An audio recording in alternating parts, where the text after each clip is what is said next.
नमस्ते बच्चों। आज जो है हम पढ़ेंगे परिसर अध्ययन भाग 2। और परिसर अध्ययन भाग 2 में हम पढ़ेंगे छत्रपति शिवाजी महाराज। और छत्रपति शिवाजी महाराज से संबंधित पाठ 7 स्वराज्य का प्रारंभ, और ये है पेज नंबर 25 पर, बराबर। तो स्वराज्य का प्रारंभ, स्वराज्य यानी स्व यानी अपना, राज्य यानी अपना राज्य, प्रारंभ यानी शुरुआत। तो स्वराज्य का प्रारंभ, अपने राज्य की शुरुआत हो गई।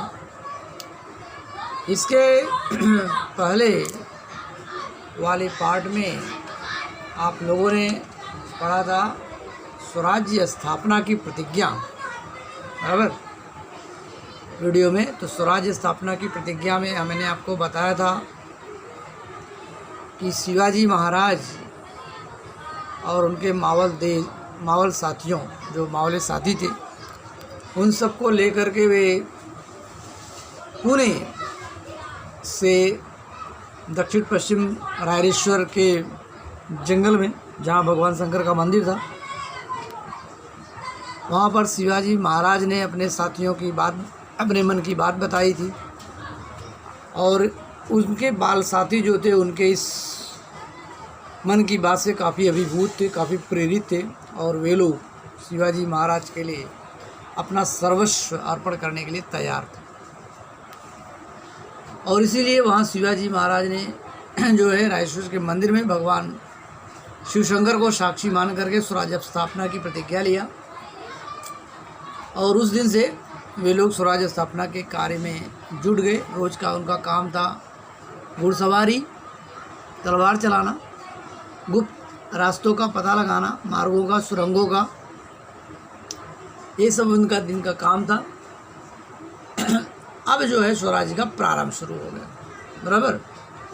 लेकिन शिवाजी महाराज ने जो कार्य अपने हाथ में लिया था, एक कार्य इतना आसान नहीं था, बहुत ही कठिन काम का था। और ये इतना कठिन था, यानी कि जैसे कि आप समझ सकते हैं कि लोहे के चने चबाना, बराबर।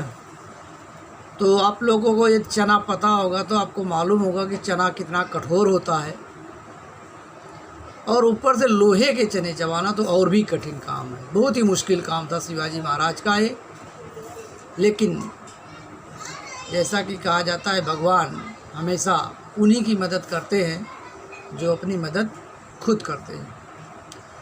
तो शिवाजी महाराज भगवान शंकर को साक्षी मान करके भगवान शंकर के मंदिर में स्वराज्य की स्थापना का शपथ लिया था। तो निश्चित रूप से इनके इस उद्देश्य की पूर्ति में भगवान शंकर ने उनकी मदद करने शुरू किया, प्रेरणा थी उनसे। तो काम कितना भी कठिन था, लेकिन कोई भी काम असंभव नहीं होता। कठिन जरूर होता है, मुश्किल ज़रूर होता है, लेकिन कभी भी असंभव नहीं होता कि ऐसा होगा नहीं, बराबर। और वीर बहादुर वही होते हैं जो मुश्किल काम को कर करके दिखाते हैं। तो शिवाजी महाराज ही ऐसे ही बहुत बड़े वीर थे, बहादुर थे। तो उस समय जहाँ पर शिवाजी महाराज ने हिंदू स्वराज्य की स्थापना की प्रतिज्ञा किया और स्वराज्य का प्रारंभ किया, वहाँ पर उस ज़माने में दिल्ली का मुग़ल बादशाह जो है शासन कर रहा था। औरंगजेब बीजापुर का आदिल शाही सुल्तान था, और गोवा के पुर्तगाली थे, और जंजीरा के सिद्दी। ये चार सत्ताएं महाराष्ट्र को आपस में बांट रखा था, और ये चार के चारों लोग वहाँ पे शासन कर रहे थे। और इन सत्ताओं का बहुत बड़ा दबदबा था, इतना बड़ा दबदबा था कि उनके विरुद्ध कुछ भी कहने को किसी की हिम्मत नहीं थी, साहस नहीं था, ताकत नहीं थी। अब सोचिए कि जिन शासन के खिलाफ किसी को कुछ कहने की हिम्मत नहीं हो, और उन सत्ताओं के खिलाफ कुछ करने की हिम्मत कहाँ से हो सकती है, कैसे किया जा सकता है। लेकिन कुछ भी हो, शिवाजी महाराज का कार्य और उनकी प्रतिज्ञा अटल थी और उन्हें करना ही था। ऐसी ही कठिन परिस्थितियों में शिवाजी महाराज ने अपने मावल साथियों के बीच में उनको मंत्र फूंका था। और मंत्र आपको पता ही होगा, जब किसी चीज़ का मंत्र चल जाता है तो किसी का कुछ भी नहीं चल पाता है। तो यही शिवाजी का मंत्र जो था, अपना राज्य यानी स्वराज्य, स्वभाषा, स्वधर्म, ये शिवाजी महाराज का 3 मंत्र था। और इन्हीं मंत्र के सहारे लोग आगे बढ़ने की शक्ति रखते थे। तो कहाँ शत्रु यानी दुश्मन, कहाँ दुश्मनों की इतनी विशाल सेना, मुगल सेना, औरंगजेब, बीजापुर की आदिल शाही सुल्तान, गोवा के पुर्तगाली, जंजीरा के सिद्दी, इनके पास सेनाएं बहुत ज़्यादा थी। और कहाँ शिवाजी महाराज, उस समय एक छोटे से बच्चे जो है, और साथ में उनके जो साथी थे वे भी सब बच्चे ही थे और अल्प शक्ति थे। और अल्प शक्ति का मतलब बहुत कम, यानी आप ये समझ सकते हैं ठीक ऊँट के मुंह में जीरा। ऊँट इतना बड़ा प्राणी होता है, उसके मुंह में जीरा क्या चीज़ है। तो ऐसा ही कुछ उस समय की शासन सत्ताओं और शिवाजी महाराज के बीच की अंतर था। लेकिन शिवाजी महाराज का निश्चय जो था वह अटल था। उन्होंने भगवान शंकर को राजेश्वर के मंदिर में साक्षी मान करके स्वराज्य स्थापना की प्रतिज्ञा लिया था।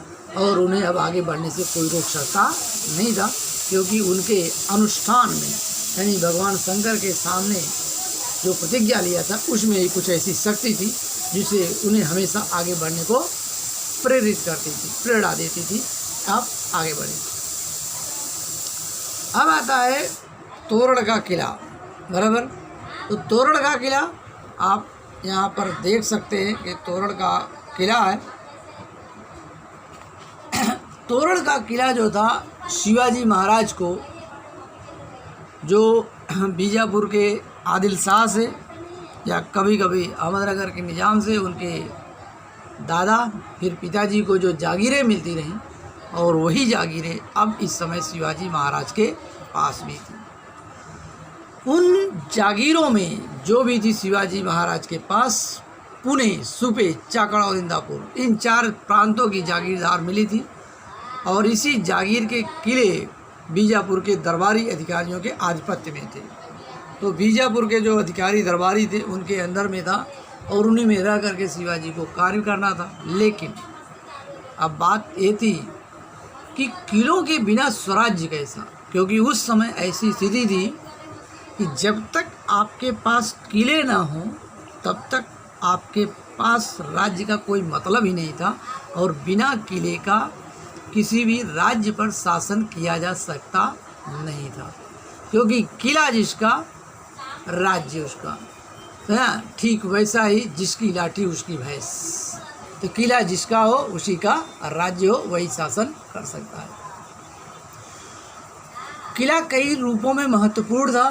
तो किला हाथ में होने से ही आसपास के इलाकों में एक किला, और किले होने से ही आसपास के इलाकों में आप शासन कर सकते हैं, लोगों को जान माल की आप रक्षा कर सकते हैं। और इसलिए शिवाजी महाराज को अच्छी तरह से पता था कि पहाड़ी किला जो होता है वही राज्य का आधार होता है। आप यहाँ देख पा रहे होंगे ये चारों ओर पहाड़, ऊंचे ऊंचे पहाड़ हैं, और ये पहाड़ पर बने किले जो होते हैं राज्य के मुख्य आधार होते हैं। आप यह कह सकते हैं कि राज्य की मुख्य जान होते हैं। और इसीलिए शिवाजी महाराज ने यह सब बातों को समझते हुए तुरंत या शीघ्र ही निश्चय कर लिया कि कोई ना कोई एक मजबूत किला ऐसा हो जिसे जीता जाना चाहिए और स्वराज्य की शुरुआत की जानी चाहिए।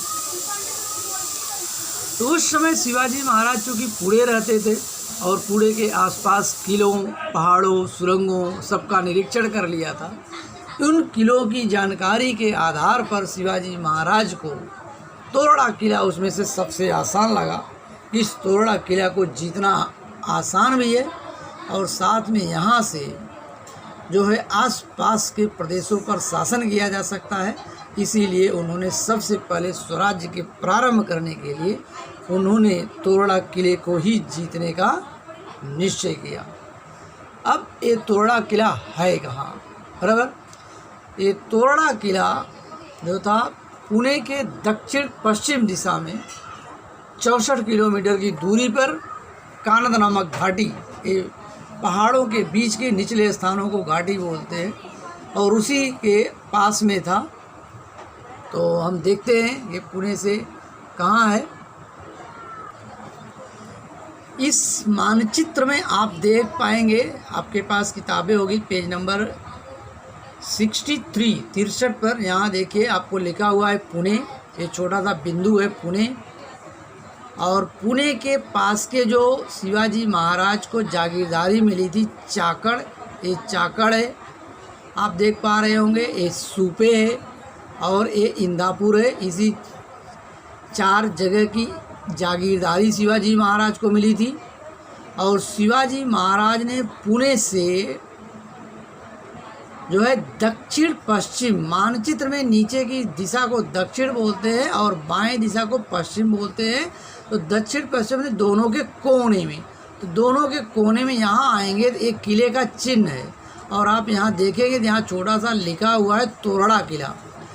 और यह शिवाजी महाराज ने जब तक जीता नहीं था तब तक नाम इसका तोरड़ा था, लेकिन शिवाजी महाराज ने जब इस किले को जीत लिया तो उन्होंने इसका एक नया नाम रखा था प्रचंडगढ़। तो यहाँ लिखा हुआ है ये प्रचंडगढ़ किला, बराबर।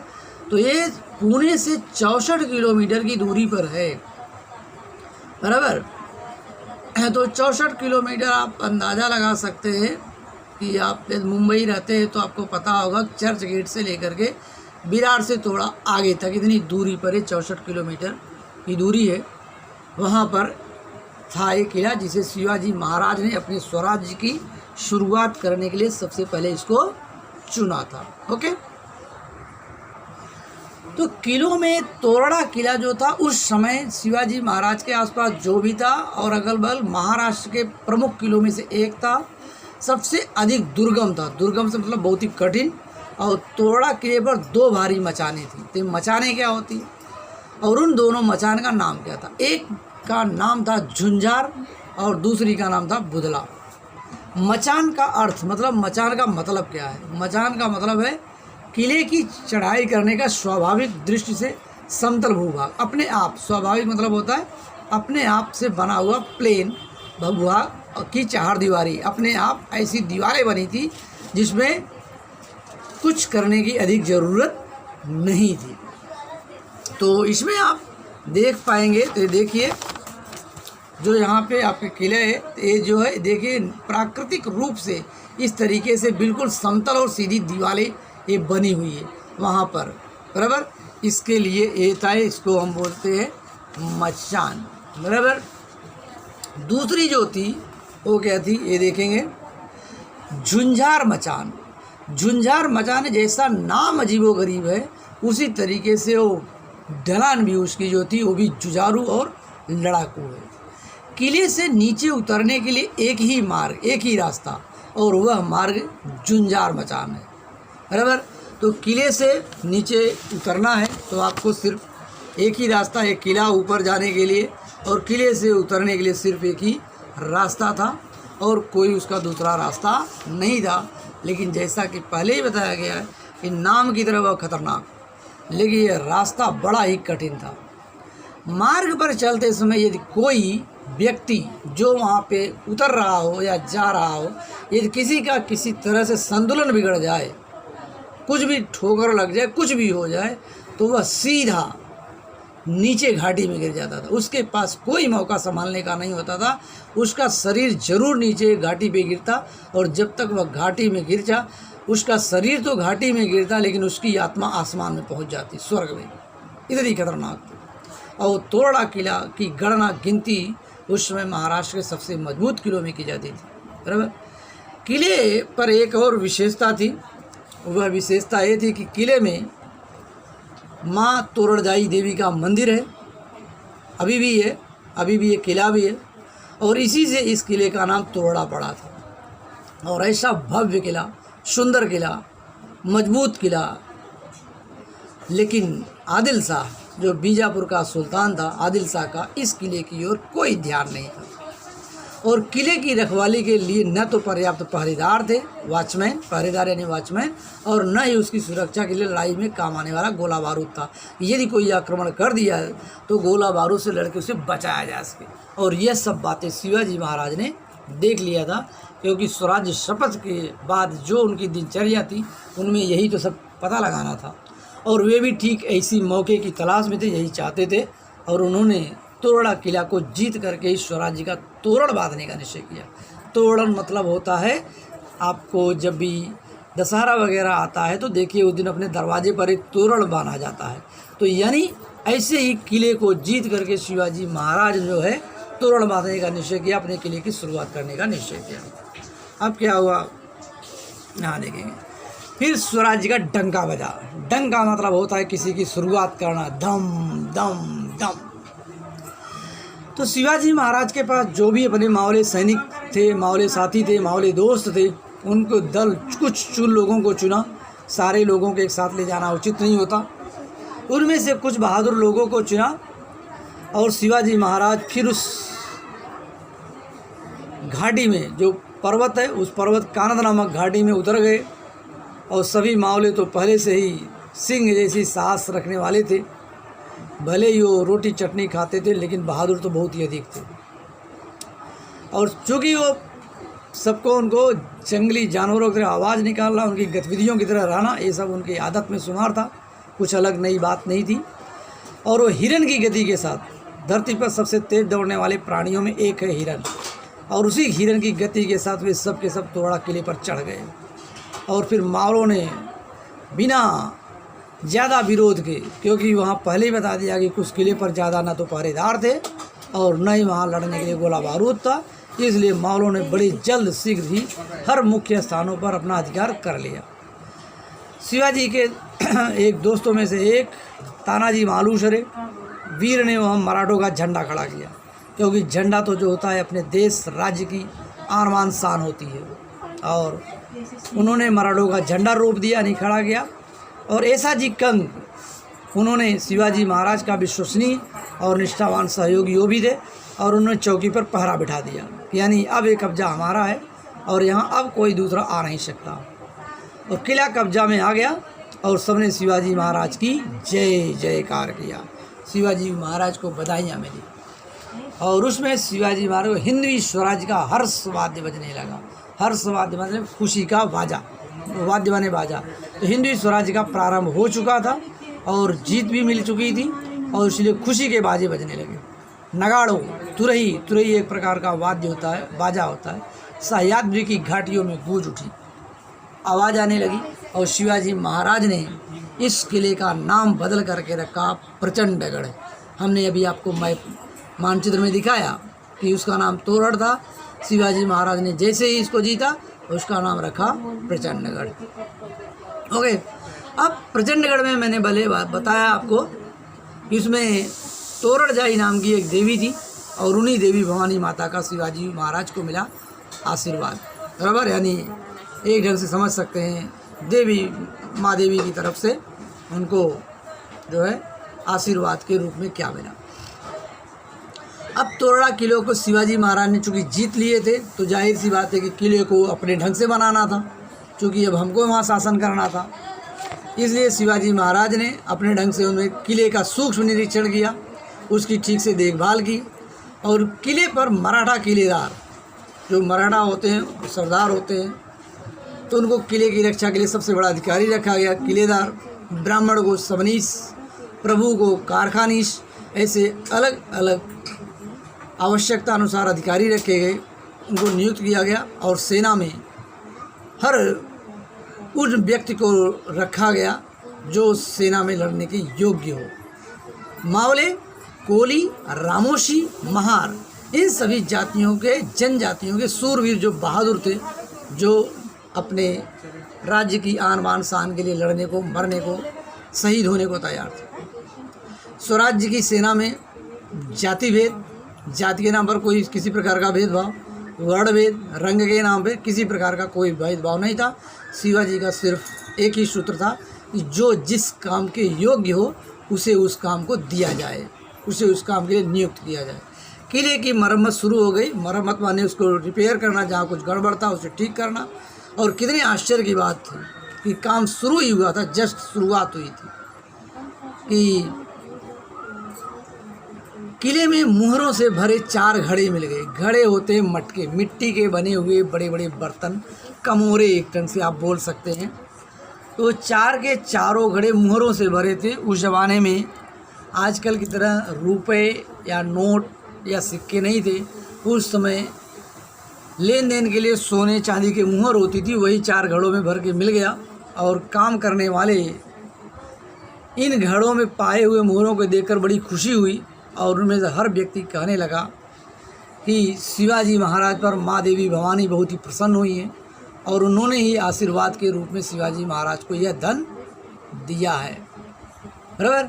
और बड़े आनंद के साथ, बड़ी खुशी के साथ, प्रसन्नतापूर्वक सभी मजदूरों ने उन मोहरों के घड़ों को उठाकर ले आए और शिवाजी महाराज के सामने दिया। किसी ने भी उन मोहरों को हाथ नहीं लगाया, छुआ तक नहीं, क्योंकि सबके मन में ये भावना था कि हमारा स्वराज्य बने। और इसलिए स्वराज्य को आगे बढ़ने के लिए माँ भवानी के द्वारा दिया गया हुआ आशीर्वाद रूपी धन है और उन्होंने अपने स्वामी के सुपुर्द किया, अपने मालिक, स्वामी यानी मालिक के सुपुर्द कर दिया। और स्वराज्य के कार्य के लिए अचानक इतना धन मिल गया तो शिवाजी महाराज को भी पंख लग गए, ऐसा कि काम अब आगे कैसे बढ़ेगा, ये एक बड़ी समस्या का समाधान निकल गया था। उन्होंने यही सोचा कि उनके कार्य को यह माता भवानी की तरफ से आशीर्वाद है। बड़ी खुशी हुई। अब यह धन जो मिला था यह स्वराज्य के काम आया। इस धन से शिवाजी महाराज ने शस्त्र खरीदे। शस्त्र का मतलब होता है लड़ने के लिए हथियार। उस दिन मैंने बताया था अस्त्र शस्त्र, कुछ हथियार ऐसे होते जो हाथ में पकड़ कर लड़े जाते हैं, जैसे तलवार है, गदा है, और कुछ फेंक करके लड़े जाते हैं, भाला है, तीर है, ऐसा। तो इसी ढंग से ये शस्त्र खरीदे गए क्योंकि ये युद्ध में काम आने वाले थे। बारूद इकट्ठा की गई, इसकी ज़रूरत होती है। बाकी जो बचा हुआ धन हुआ, शिवाजी महाराज ने एक योजना पूरी करने का निश्चय किया। उन्होंने एक प्लान बनाया। अब वो प्लान क्या है ये देखना है। बराबर। तो तोरण किले से दूर देखेंगे, तोरण किले से 15 किलोमीटर दूर पूर्व की दिशा में मुरुम्बदेव का पहाड़ है। बराबर।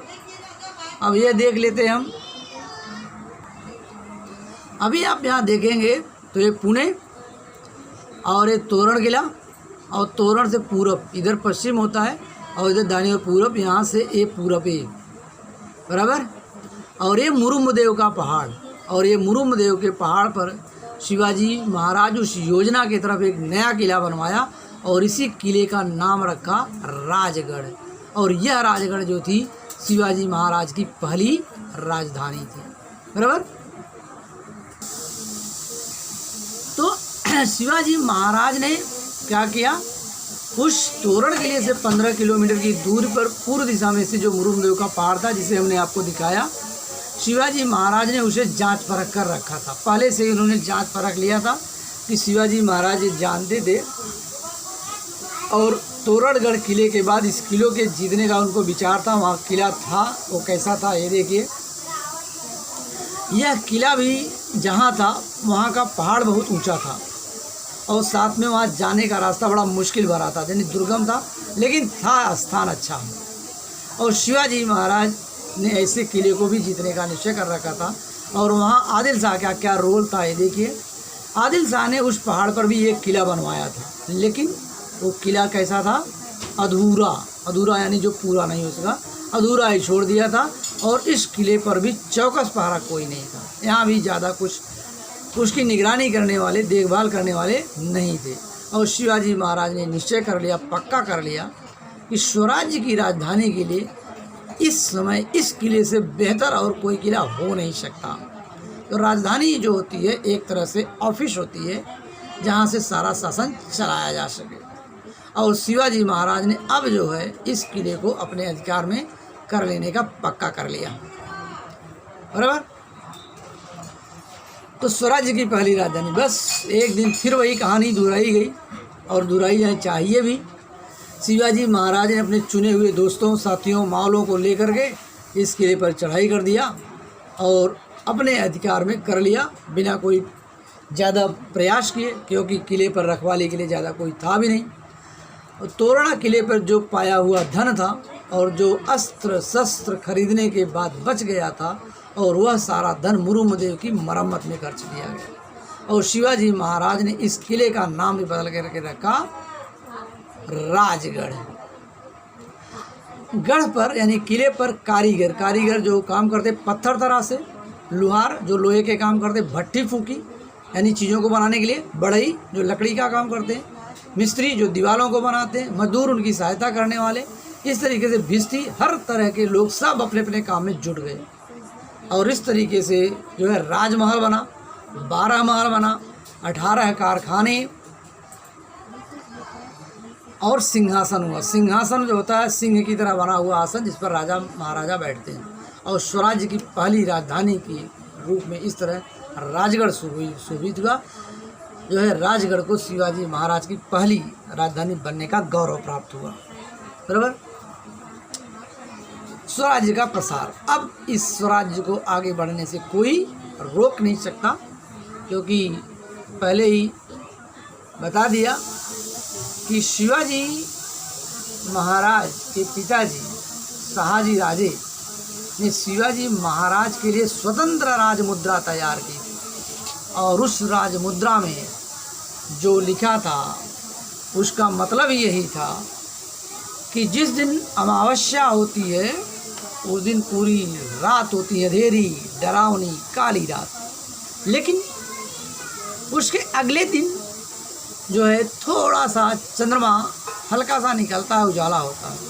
अगले दिन और जल्दी और उजाला वाला, और इस दिन लगातार वह बढ़ता रहता है। और 15वें दिन एक ऐसा समय आता है कि जब पूरा चंद्रमा उजाला होता है, पूरी रात उजाली होती है और हर तरह का डर निकल गया होता है। तो उसी राजमुद्रा के अनुसार शिवाजी महाराज का यह जो राज्य था वह लगातार क्या हो रहा था, बढ़ रहा था और बढ़ाया जा रहा था और बढ़ना चाहिए था, शुरू हो गया था। उन्होंने 12 मावलों के सभी किले जो भी किले थे उधर आसपास के इस तरह के सारे किलों को जीत लिया गया था। बराबर। और वह इलाके जो 12 मावल का इलाका था वहाँ गांव में आनंद और उत्साह की बाढ़ आ गई थी, खुशी आ गई थी। और खुशी हो भी क्यों न, क्योंकि शिवाजी महाराज से पहले लगभग 400-500 सालों से वहाँ पर उनका अपना खुद का कोई राजा नहीं था। वहाँ के लोग जो थे सिर्फ बीजापुर के आदिल शाह, अहमदनगर के निजाम शाह, मुग़ल बादशाह, इन्हीं सभी लोगों की सेनाओं में काम करते थे। लेकिन अपनी जान गंवा देने के बावजूद भी सुल्तानों की तरफ से इन सरदारों को कोई मान सम्मान नहीं मिलता था और इनके हाथ में सिर्फ गुलामी थी। कुछ भी इनका भला नहीं था और हालत इतने बेकार हो चुके थे कि लोग अपने त्योहारों को, उत्सव को खुशीपूर्वक मना नहीं सकते थे। अपने धर्म के अनुसार अपने देवी देवताओं की पूजा नहीं कर सकते थे। उन्हें अपनी फसलें ठीक से उगा नहीं पाते थे क्योंकि इनके सैनिकों द्वारा फसलों को नष्ट किया जाता था, लोगों को परेशान किया जाता था। और जो भी देशमुख देशपांडे रखे गए थे इनकी समस्या को सुनने के लिए वे भी अपनी जागीरों के लिए आपस में लड़ा करते थे और इन लोगों की कोई सुनवाई नहीं होता था। सब कुछ कर लो लेकिन इन्हें सिर्फ और सिर्फ दुख ही मिलता था। और ऐसे में जब गांव में एक नए दिन की शुरुआत हुई, नए उजाले की शुरुआत हुई, तो खुशी होनी चाहिए थी और हुई भी। और इसकी बाढ़ आ गई और इसकी वजह से शिवाजी महाराज के इन कार्यों से गांव-गांव से जो भी सुना, जो पाटिल थे और देशमुख, ये उस समय के बड़े बड़े अधिकारी हुआ करते थे, शिवाजी महाराज के इस अच्छे कार्य के लिए उन्हें उपहार देने के लिए आए। लेकिन हमेशा की तरह जैसा कि मैंने बोला कि जहाँ उजाला होता है वहाँ अंधेरा होता है, सुख होता है तो दुख होता है, अच्छे लोग होते हैं तो उसमें बुरे लोग भी होते हैं। और इन्हीं बुरे लोगों से हमें क्या होता है, हमेशा सावधान रहना पड़ता है, क्योंकि ये बुरे लोग कब किस रूप में किस तरह से हमें नुकसान पहुंचा दे इसकी कोई गारंटी नहीं है। तो आप लोगों ने देखा होगा, आप कभी कभी खाना खाते हैं, चावल खाते हैं, तो चावल में अचानक कंकड़ आपके दांतों तले आ जाए तो सोचिए आपके दांतों को तो कष्ट होता है, कितना स्वाद बिगड़ जाता है, मूड बिगड़ जाता है, हर तरह की परेशानियां होती हैं। तो ठीक उसी तरीके से ये जो गांव-गांव के पाटिल देशमुख थे, अधिकांश लोग तो खुश थे, प्रसन्न थे, शिवाजी महाराज को सहयोग देने के तैयार थे। लेकिन जिस तरीके से चावल में कंकड़ कुछ ही होते हैं, वैसे इनमें से कुछ दुष्ट लोग भी थे। और इन दुष्ट लोगों ने क्या हुआ, शिवाजी महाराज के इस अच्छे कार्य को देखकर नफरत हो रही थी, उन्हें जलन हो रही थी। ये काम हम नहीं कर सकते तो ये कैसे कर सकता है। इसी नफरत ईर्ष्या के चलते इन लोगों ने क्या किया, शिवाजी महाराज की शिकायत कर दी। उस समय सिरवल जो था, सिरवल जो था वो आदिल शाह का थाना था, बराबर। थाना आप समझते हैं, जहाँ पुलिस स्टेशन होता है, पुलिस स्टेशन को थाना बोलते हैं। और थाना का जो सबसे बड़ा अधिकारी होता है उसे थानेदार बोलते हैं। और एरिया क्षेत्र में जब कोई कुछ समाज के नियम के विरुद्ध काम करता है तो लोग उसकी शिकायत लेकर के थाने के पास जाते हैं। तो ऐसे ही जो लोग शिवाजी महाराज के इस उत्कर्ष को, इस अच्छे काम को देख करके नफरत कर रहे थे, उनसे जलन कर रहे थे, ईर्ष्या कर रहे थे, घृणा कर रहे थे, क्योंकि उन लोगों को लगा कि ये काम हम नहीं कर सकते थे, ये कैसे कर सकता है, ये हमको प्रशंसा नहीं मिली थी तो इसको कैसे मिलती है, ये भावनाएं थी। और इसी के चलते वो वहाँ जा कर के शिकायत कर दिया शिवाजी महाराज के खिलाफ। और फिर थानेदार ने क्या किया, क्योंकि ये छोटा मैटर तो था नहीं, थानेदार ने बीजापुर को साड़नी सवार भेजा। ये साड़नी क्या होती है, राजस्थान में ऊँटनी को साड़नी बोला जाता है। तो उस ज़माने में एक जगह से दूसरी जगह आने जाने के लिए आजकल की तरह मोटर गाड़ियों की सुविधा नहीं थी उस ज़माने में, और न तो संचार व्यवस्था आजकल की तरह मोबाइल, टेलीफोन ये सब भी नहीं थे। तो सैनिकों को एक जगह से आने जाने के लिए घोड़े या ऊँट का उपयोग किया जाता था। आज भी कहीं कहीं होता है दुर्गम इलाकों में ज़रूरत के लिए, जहाँ पर ठीक से सड़कें नहीं है, पहाड़ी इलाका है, रेगिस्तानी इलाका है और कोई परेशानी नहीं। तो उस बीजापुर के पास साड़नी सवार भेजा, बीजापुर को आदिल शाह को ये जानकारी देने के लिए। और शिवाजी महाराज की इन बढ़ती गतिविधियों से आदिल शाह को अवगत कराया गया। अवगत कराना यानी जानकारी दी गई कि शिवाजी जो हैं इस क्षेत्र में क्या क्या कर रहे हैं अपने खिलाफ, इसकी जानकारी भेज दी गई, बराबर। अब क्या हुआ, मुसीबतें, शिकायत भेजी गई, मुसीबतें होनी थी, मुसीबतें हुई भी, लेकिन किस तरह की मुसीबत तो ये देखिए। और यहाँ पर शिवाजी महाराज ने किस ढंग से अपने चातुर्य का उपयोग किया और मैटर को संभालने की कोशिश की। तो इन बढ़ती गतिविधियों के बारे में जैसे ही आदिल शाह सुना, एकदम चौकन्ना रह गया, जैसे कान खड़े हो गए। क्योंकि कभी कभी जब कोई घटना दुर्घटना होती, कान खड़े होना, ध्यान लगना, ऐसा कैसे हो गया, कानों पर विश्वास ही ना हो ऐसा। तो जैसे ही चौकन्ना हुआ, उसने तुरंत शिवाजी महाराज के पिताजी शाहजी राजे को इसकी सफाई देने के लिए बोला गया। स्पष्टीकरण का मतलब सफाई देने का, क्या बात है, क्या हो रहा है। क्योंकि शाहजी राजे बड़े दुविधा में फंस गए, असमंजस में कि क्या जवाब दें।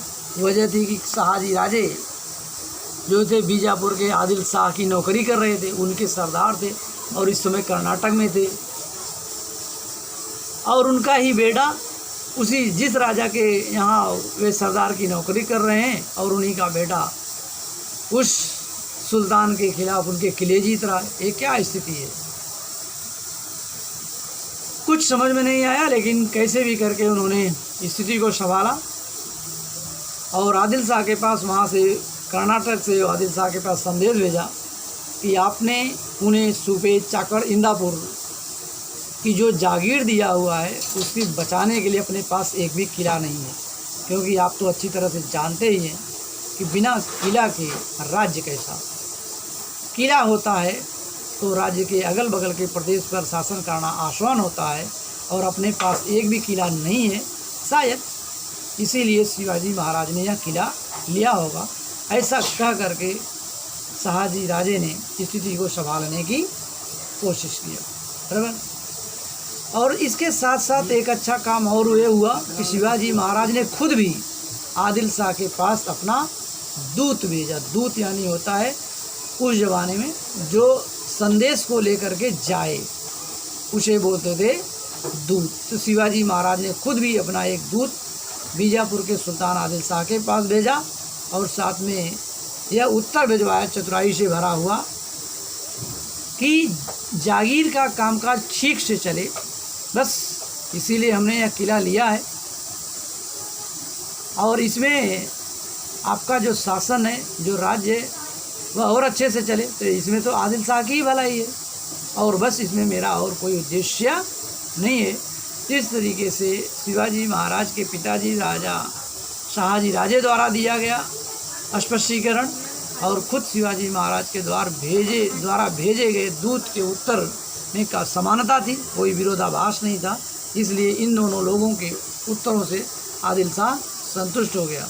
लेकिन शिवाजी महाराज अपने स्वराज्य को बढ़ाने के कार्य से संतुष्ट नहीं थे, उन्हें तो आगे बढ़ना था। और फिर बहुत जल्द ही शिवाजी महाराज कोंढाड़ा और पुरंदर, ये दोनों भी महत्वपूर्ण उस समय थे, दोनों महत्वपूर्ण किले थे। इनको भी शिवाजी ने बड़ी युक्ति से, बड़ी आइडिया से इनको भी अपने अधिकार में कर लिया। इसके बाद उन्होंने रोहिड़ा के किले पर भी अपना अधिकार कर लिया और इस तरीके से जो है स्वराज्य का विस्तार बड़ी तेज़ी के साथ आगे बढ़ने लगा। ज्यों ज्यों दिन दूनी रात चौगुनी गति से जो है शिवाजी के स्वराज्य का कार्य आगे बढ़ रहा था। ये मानचित्र में आप देखेंगे, ये पुणे और ये पुरंदर और ये रोहिड़ा और यह कोंडाड़ा का किला, ये जो है उसको शिवाजी महाराज ने जीता था। तो देखिए स्वाध्याय से कोष्ठक में से उचित विकल्प चुनकर, ये कोष्ठक है, कोष्ठक का चिन्ह और कोष्ठक में उचित विकल्प, यहाँ अलग अलग विकल्प दिए गए हैं, उन्हें चुनकर ये रिक्त स्थान जो खाली जगह है उन्हें पूरा करना है। तो शिवाजी महाराज को पुणे, सुपे, चाकड़ और डैश प्रांतों की जागीर मिली थी, तो उसका है उत्तर इंदापुर, यहाँ इंदापुर होगा। आगे शिवाजी महाराज ने डैश किला जीतकर स्वराज्य का तोरण बांधने का निश्चय किया। सिंहगढ़, शिवनेरी, तोरड़ा, तो ये तोरड़ा उत्तर है। तो शिवाजी महाराज ने तोरड़ा किला जीतकर स्वराज्य का तोरण बांधने का निश्चय किया। स्वराज्य की पहली राजधानी के रूप में डैश सुशोभित हुआ। राजगढ़, रायगढ़, प्रतापगढ़, उत्तर है राजगढ़। तो स्वराज्य की पहली राजधानी के रूप में राजगढ़ सुशोभित हुआ। आगे देखिए, प्रत्येक प्रश्न का उत्तर एक एक वाक्य में लिखो। महाराष्ट्र में कौन सी 4 सत्ताएं शासन कर रही थी? बराबर। देखिए, दिल्ली का मुगल बादशाह, बीजापुर की आदिल शाही सुल्तान, गोवा के पुर्तगाली और जंजीरा का सिद्दी, ये 4 सत्ताएं उस समय महाराष्ट्र पर शासन कर रही थी। अगला प्रश्न देखिए, शिवाजी महाराज ने तोरड़ा किले पर किन अधिकारियों को नियुक्त किया? शिवाजी महाराज ने किले पर मराठा किलेदार, ब्राह्मण सबनीस, प्रभु कारखानीस आदि अधिकारियों को नियुक्त किया। शिवाजी महाराज ने आदिल शाह को क्या उत्तर भेजा? बराबर।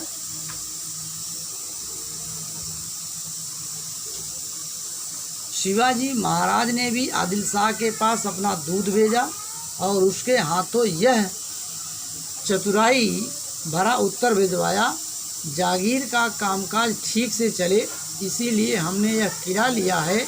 इसमें आदिल शाह की भलाई ही है, इसमें कोई दूसरा उद्देश्य नहीं है। कारण बताओ। स्वराज्य का तोरण बांधने के लिए शिवाजी महाराज ने तोरड़ा किले को चुना, क्यों? इसका क्या कारण था? शिवाजी महाराज ने यह देख लिया था कि आदिल शाह का ध्यान इस किले पर अधिक नहीं था। किले पर न तो पहरेदार ही थे और न ही गोला बारूद, और इसीलिए शिवाजी महाराज ने तोरड़ा किलो जीतकर स्वराज्य का तोरण बांधने का निश्चय किया।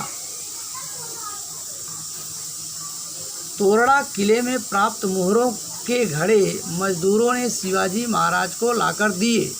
कारण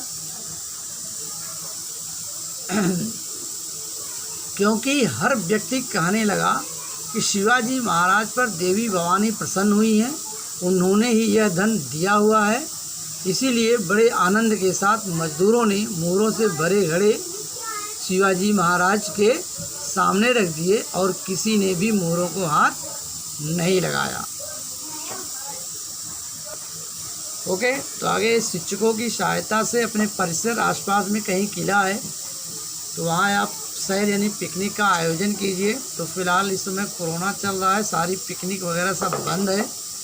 तो आप अपने घर में जो लोग हैं उनकी सहायता से, आपके अगल बगल कोई किला है तो आप गूगल पर जा कर के आप इन किलों के बारे में जानकारी प्राप्त कर सकते हैं। ओके, धन्यवाद।